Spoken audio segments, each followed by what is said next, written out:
What's going on, YouTube?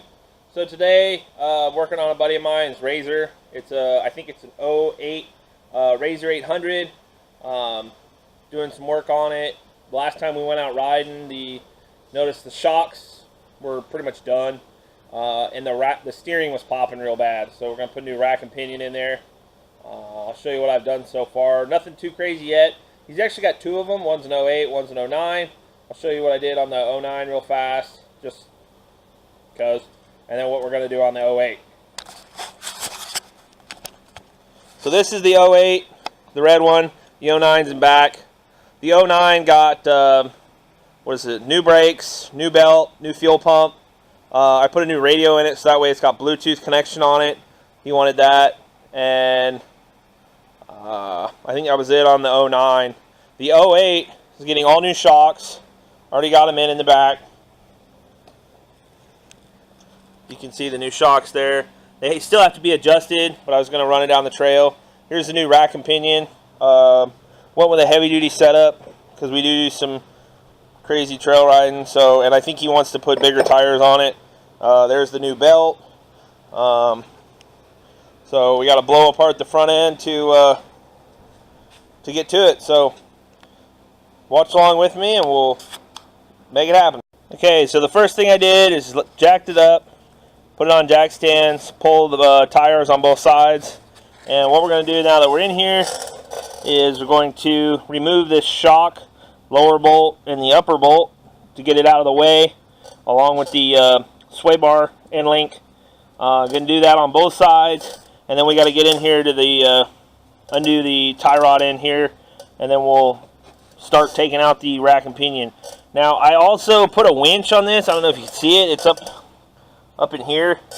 Hopefully I don't have to remove that, but it looks like I might have to, which that thing was a nightmare to put in, so hopefully we don't have to. So let's start by taking the shock off.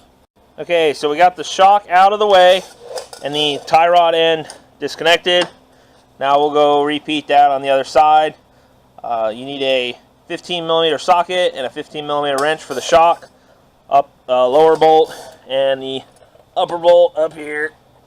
And then for the tie rod end on this one, it was a 15mm on top and a 17mm on bottom, but there's also no cotter pin or castle nut, so I don't think that is a factor. I think somebody replaced it with a regular bolt with nylock, because it should be a castle nut with a cotter pin on it. But you can see here where the boot's blown out, been leaking, and it's not in good shape anymore. So gonna replace it, and hopefully that gets it good to go. So now I'm gonna do the other side, and I'll turn the camera back on when we actually go to start removing this guy out of the Razor.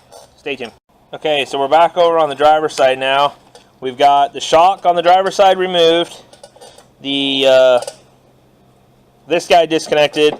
Just put all the old hardware back in the same spot.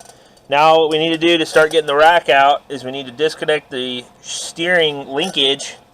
So right here, there's this bolt right here. We'll loosen that guy. We'll put a tuning fork or a pry fork under here, pop that off, and then we'll start taking, I think there's 6 bolts that hold this in.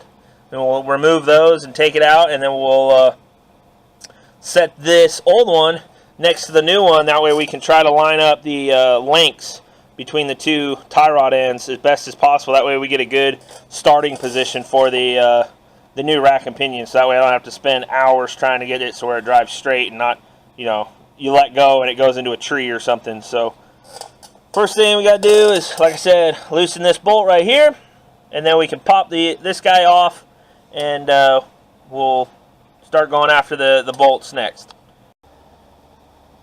Okay, so we got the old rack and pinion out, and it is, for lack of a better term, a pain in the backside. I guess one word of advice I can say, guys, is if you even think your rack and pinion's going out, replace it before you put a winch in. I think if that winch was out of the way, it would have been a little bit easier, but I don't know. It was still a pain in the butt, and now I got to put the new one back in. So like I said, I'm going to take this one, lay it up next to the new one, try to line up the lengths best as possible, and also make sure the bolt holes are going to line up. and we'll go from there. So next step is to reinstall. So here we go. So this is how far we got today, guys. I know the brightness isn't very good, but my light died, so I just got the new rack installed. Just got 2 bolts through right now. Got the steering wheel linkage all hooked back up. Gonna have to wait to finish until my wife gets home. She's got smaller hands. Some of the other hardware is pretty small. So this is gonna be a part 1 of 2. So tune in for the next part.